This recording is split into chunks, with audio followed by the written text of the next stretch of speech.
Another week, another commission of inquiry. What will it take for President Cyril Ramaphosa to stand up and lead? And what are the country's campuses telling us about how the youth will vote in 2019? Student leaders from the ANC, DA and EFF all join us in studio. The Politbureau is now in session. I'm Nickolaus Bauer, presenting a live version of the program this evening, and connecting the dots for you every Sunday is ENCA's Politbureau. We want you to contribute to the issues that we unpack on the show and the hot topics that we end up discussing. We wish for you to send us your feedback on social media. You can always hit us up at ENCA as well as at Nickolaus Bauer. In the Politbureau today, first up, yet another commission of inquiry. This week, Cyril Ramaphosa launched a probe into impropriety at the Public Investment Corporation. It's alleged the PIC has been used as a piggy bank for the politically connected, and the President has tasked former President of the Supreme Court of Appeal, Lex Mpati, to shine a light on the allegations. Mpati will investigate the body that manages government pensions, among other public assets and funds, alongside former Governor of the Reserve Bank, Gilles Marcus, and investment banker Emmanuel Lediga. Ramaphosa also recently instituted a panel to help him find the next MPA head. We are going to intervene decisively to stabilize and revitalize state-owned enterprises. We will urgently attend to the leadership issues at the National Prosecuting Agency Authority to ensure that this critical institution is stabilized and able to perform its mandate unhindered, without any fear of favor or prejudice. We will also take steps to stabilize and strengthen vital institutions like the South African Revenue Service. Now is the time where all of us should lend a hand. Now is the time for each one of us to say, South Africa, send me. Well, Sir Ramaphosa certainly does seem to be sending the commissions of inquiries, never mind the Tumamina of citizens himself, to unpack Ramaphosa's apparent inaction. One of the country's finest political minds, Gogo Aubrey Matshiqi, joining us on the Politbureau this evening. Do you believe that the President, Sir Ramaphosa, is doing enough to inspire confidence in his leadership, Aubrey? Well, in the first place, I thought it would be a mistake for him to agree to be interim president before the 2019 elections. And the reason I argued that he shouldn't take up the post before the 2019 elections is because I thought his limitations would show too soon. And his limitations are beginning to show. The second thing is, I think he would have made the perfect president as a successor to Nelson Mandela, because he is of the mold who emphasizes the symbolic, the intangible, the touchy-feely, the feel-good. But when it comes to hard matters, I don't think he is a man for this moment. So he would have been perfect as a successor to Mandela, but I don't think he's the man for this moment. And therefore, attempts to look for leadership are correct, because South Africa is in dire need of leadership. But to look for leadership from Ramaphosa, in my view, is an exercise in futility. Tough words. He did come to power on very, very shaky ground in Nasrec. Is this essentially all we should be expecting from him, notwithstanding the apparent character flaws you've just pointed out? Well, he is hamstrung by the balance of support and the balance of forces in the ANC. Half the party does not support him. And you have what is approaching a stalemate between the two camps in the party. There is a level of paralysis that he symbolizes as president of the ANC. I think we can credibly argue that to some extent he is a lame duck president, not only of the ANC, but also of the country. Because when it comes to tough decisions, he is unable to make those tough decisions without the consent of his opponents inside the ANC. Well, indeed, I've certainly said time and time again, who would really want Cyril Ramaphosa's job? I certainly wouldn't want the job. You've spoken previously about factions within the ANC, Cyril Ramaphosa essentially being a member of one faction. If that is to be true, is he using these commissions of inquiry to slowly gather evidence and ammunition against his detractors?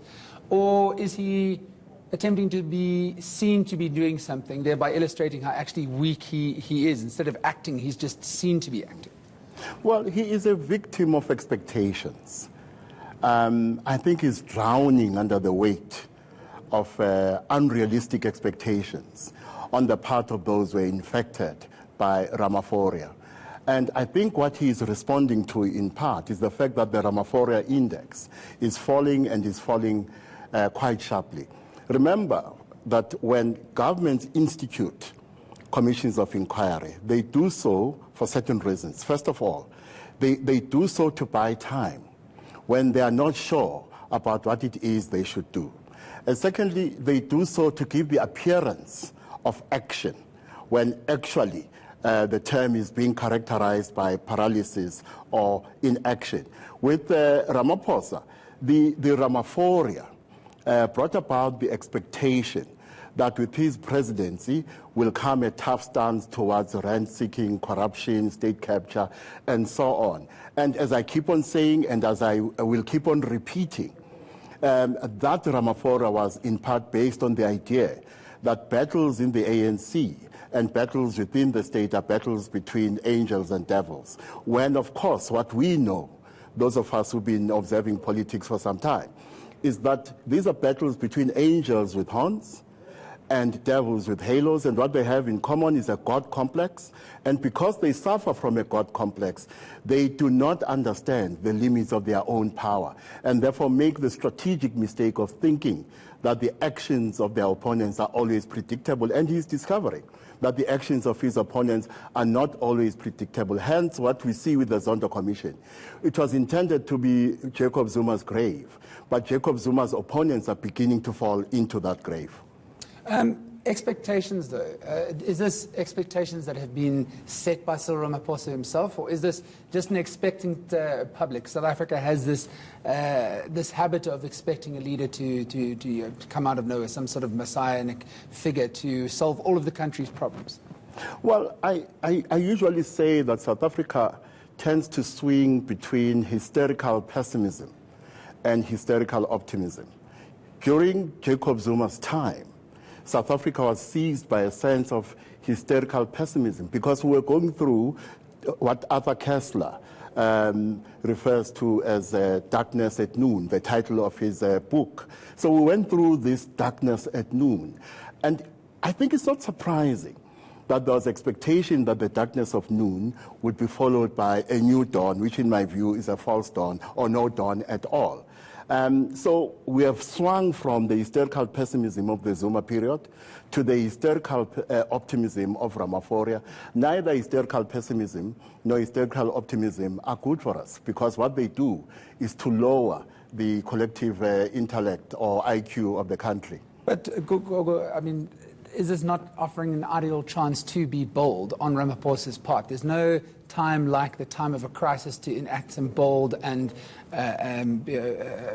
far-reaching moves. Is he not missing an opportunity to do something that people are not expecting him to? Why does he need help, for instance, to appoint a national prosecuting authority head? Well, what we must remember is that Ramaphosa's lack of leadership, or poor leadership, is a function of his subjective weaknesses and objective factors beyond his control. Now, for instance, Ramaphosa did not create the structure of the economy.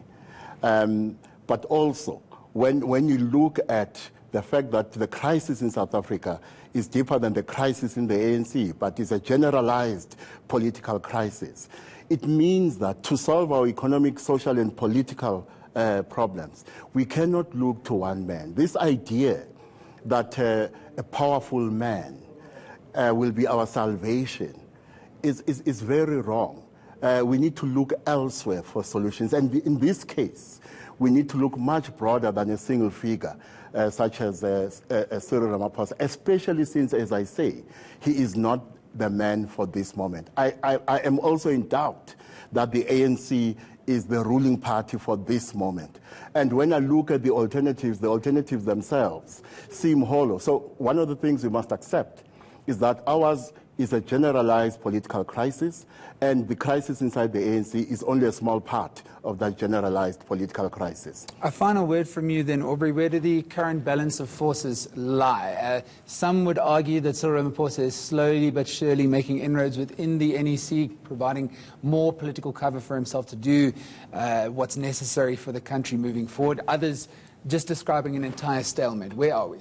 Well, we tend to talk about the stalemate in terms of the balance of forces inside the ANC, but actually, if you look at Ramaphosa, you must look at what's happening inside and outside the ANC. There is an extent to which Ramaphosa is accountable to the party, but is also accountable to external forces. And in my view, especially when it comes to economic policy, it is the external forces, the external factors, that are more important than the internal factors in the ANC. Aubrey, at this point in time, Cyril Ramaphosa, does he survive politically? If he gets less than 55% come election time next year for the ANC? Well, I still expect the ANC to win an absolute majority. I don't buy this idea yet.